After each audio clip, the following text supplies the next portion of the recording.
Number 7, Andrew Jackson, Old Hickory, 61-year-old Democrat from Tennessee, and period for BA.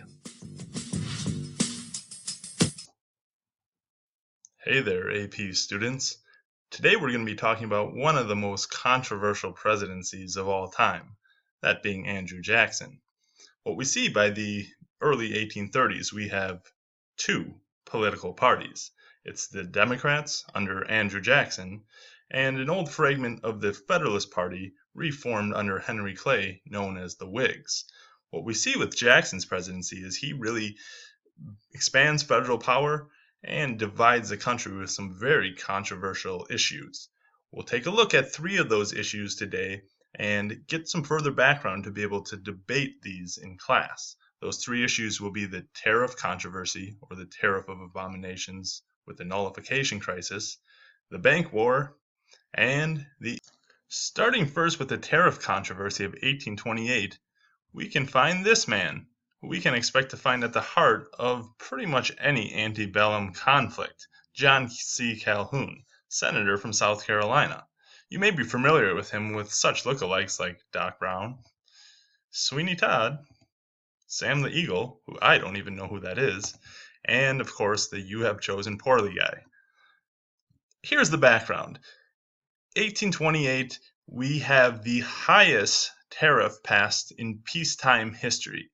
This tariff is upwards of over 60%, and this is of course a tax placed on imported goods. South Carolina, being a primarily agricultural economy looking to have healthy trade with both domestic and international markets, is furious by this proposal. It is even called by some South Carolinians the tariff of abominations, the worst tariff ever.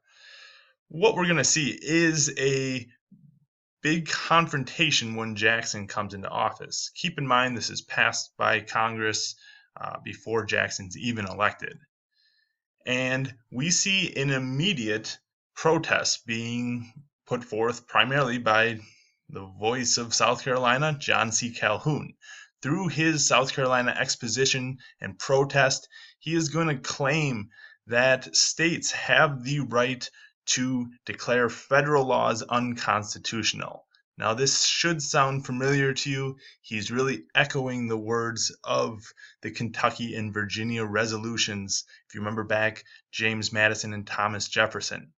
Now, he suggests as a last resort secession, leaving the Union. Now, this nullification issue really lingers on during Jackson's first term. We see in 1830 Daniel Webster, senator from Massachusetts, and Robert Hayne of South Carolina, another senator, are going to be having a debate over the issue of nullification. We also see at a political dinner party Andrew Jackson giving a toast to our federal union and declaring that it must be preserved, with John C. Calhoun following him up with a second toast saying, "Our union next to our liberties," saying that our rights, states' rights, are really the most important. This is all going to come to a head in 1832 when the original tariff expired and a new tariff came up for voting. It passed, it was slightly reduced, but what we see is the South Carolina delegates taking action on this right away and nullifying the tariff. Jackson isn't going to take this lightly. What we see, typical Andrew Jackson, he's going to turn to what he knows best, the United States military. He authorizes whatever force necessary. I mean, Jackson himself probably would have rode in there and hanged John C. Calhoun, but it doesn't go that far. Who do you turn to when you need a compromise in antebellum America? No else than Henry Clay. And this is going to be the second of Henry Clay's great compromises. And what we see is the compromise tariff of 1833. What this does, it lowers the tariff to a level where South Carolina finds it acceptable. Andrew Jackson avoids hanging John C. Calhoun, his former vice president, who recently had resigned over the tariff issues. And we see Civil War averted. It's not the first example in U.S. history, as we saw Federalist states during the War of 1812 threatening secession. But keep in mind that during this time period, we're really starting to see growing sectionalism, and this event really shows the separation between Northern economic policy and Southern economic policy. And South Carolina is going to learn a real valuable lesson here. If you're going to succeed seceding, you should not do it alone.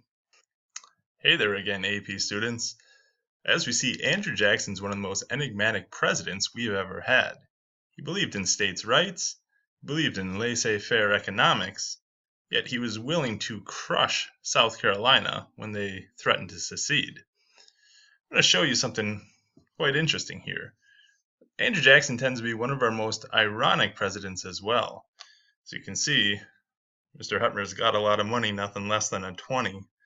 No, I'm just kidding. This is about all I have. But you see Andrew Jackson's face here on a piece of Federal Reserve currency. Now, this is quite ironic considering Jackson, I would never do that, hated a national bank. It would be interesting to see what Jackson would do if he knew his face was on a piece of national bank, essentially currency. And that's going to lead us to our next conflict, the bank war. Pictured here is a very famous political cartoon showing Jackson taking on the national bank. Now, just a little recap. Jackson, he's a man of the people. Jacksonian democracy is all about the common man. He also firm believer in laissez-faire economics and that banks should be rooted in states and not by the federal government. So here he's taking on a multi-headed monster national bank headed by Nicholas Biddle, the chairman of the bank. And you see very carefully on his sword pointy thing, it says veto. And that's exactly what Jackson's going to do. Little background here, the bank war, 1832. The bank comes up for recharter. Now keep in mind the bank is first proposed, of course, by Alexander Hamilton, gets rechartered shortly after the War of 1812 by James Madison. It's at the center of Henry Clay's American system, and it gets passed in Congress, led by Henry Clay, of course, to be rechartered, the Bank of the United States.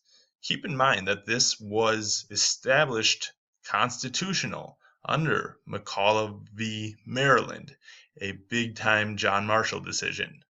Now, Jackson felt that this was going to rob the common man, and it was going to basically put the money into the hands of the developing corporations and the rich upper class. Jackson, he's going to use his veto an unprecedented amount of times during his presidency, and he is going to kill the national bank with a veto. Now, what are going to be the effects of Jackson's bank war?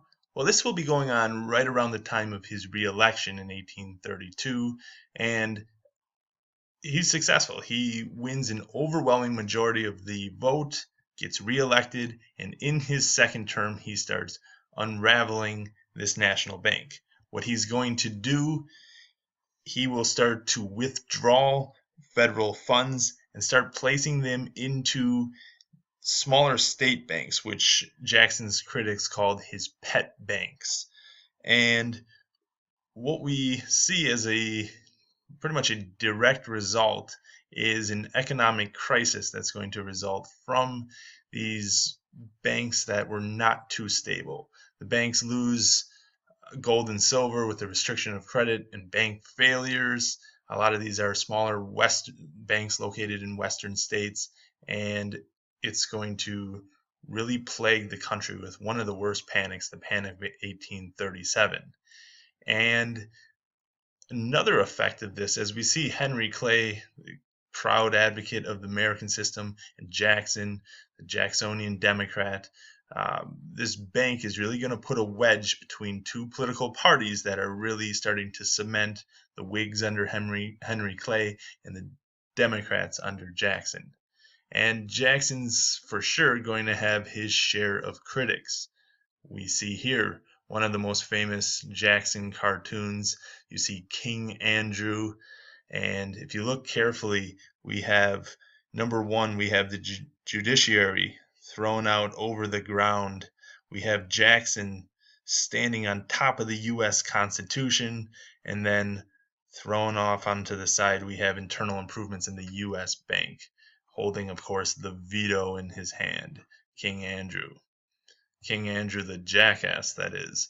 And this is where the Democratic symbol, the donkey, comes in, as his critics called him a jackass, as seen here by this famous political cartoon. Hey there, last time AP students.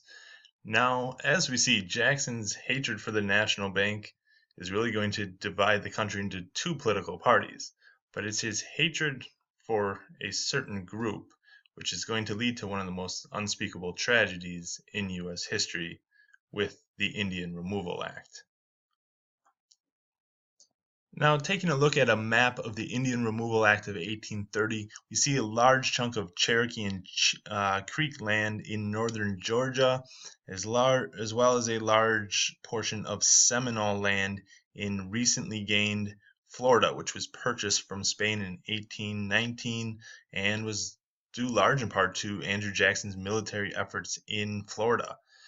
Now, what we're going to see is one of the most unspeakable tragedies, which is going to be the relocation of Indian peoples west of the Mississippi into primarily Oklahoma territory. Now, the causes for this event, you can really break it down politically, socially, and economically. Politically, we're starting to see the age of manifest destiny, expansion not just westward, but also into the southeast. And a large factor here is the growth of cotton. We saw with short staple cotton becoming very profitable, and king cotton becoming the primary economic commodity of the South. The growth of plantations is going to lead to desired land. Now, we also see Jackson undeniably a racist who had a long history of fighting Indians and clearly hated Native Americans, he hated national banks, and he hated South Carolina threatening secession. And all of this is going to contribute to this tragedy. Now, keep in mind, this is something very popular in Congress. It was introduced in Congress, and Jackson embraced it. Now, where this becomes a real federal separation of powers issue is when the Supreme Court hears this case by the Cherokee Nation. In the case Worcester versus Georgia, the Supreme Court rules that the Cherokee Nation is a distinct political community in which the laws of Georgia have no force.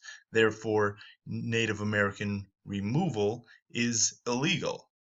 Now, Jackson, being Jackson, just like he stood up to the national bank, is going to stand up to John Marshall and the judiciary. What he says, John Marshall has made his decision, now let him enforce it. Jackson clearly violates the separation of powers here and proceeds with the Indian removal. And of course, this is going to have extremely detrimental effects. What we see, of course, is the Trail of Tears. By 1840, 60,000 Native Americans will be forcibly relocated west of the Mississippi River, thousands dying along the way. Jackson clearly leaving behind a divided legacy, a champion of the common white man, but to Native Americans, the biggest villain in U.S. history. Okay, so there you have it. The state's writer who ends up setting new precedents in federal power. Clearly a divided legacy of Jackson's presidency. Was it grounds for impeachment? Well, he definitely had his critics, but we'll be the judge of that. That's all. Thanks for listening. I'm out.